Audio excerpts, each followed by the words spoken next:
September 6ஆம் தேதி இனி ஆண்டுதோறும் காவலர் நாளாக கொண்டாடப்படும் என சட்டப்பேரவையில் முதலமைச்சர் ஸ்டாலின் அறிவிப்பு. பகல்காம் தாக்குதல் தொடர்பாக நாடாளுமன்ற சிறப்பு கூட்டத்தை கூட்டுமாறு பிரதமர் மோடிக்கு ராகுல் காந்தி கடிதம்.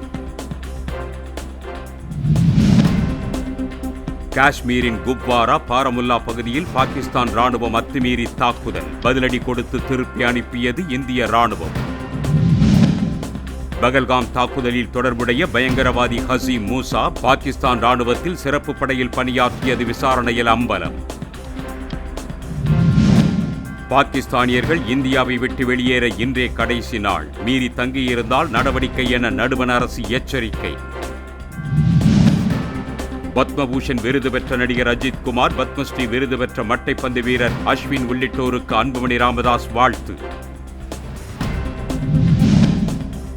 தமிழ்நாடு அரசு பள்ளிகளில் நடப்பாண்டில் 6 முதல் 9 வகுப்பு வரை செயற்கை நுண்ணறிவு பாடத்தை கற்பிக்க பள்ளி கல்வித்துறை ஏற்பாடு.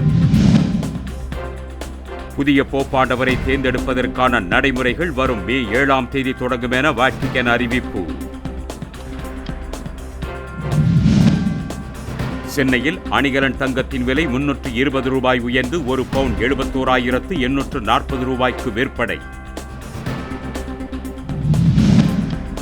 ஐபிஎல் வரலாற்றில் குறைந்த பந்துகளில் சதமடித்த இந்திய வீரர் என்ற சாதனையை படைத்தார் 14 வயது வைபவ் சூரியவன்ஷி.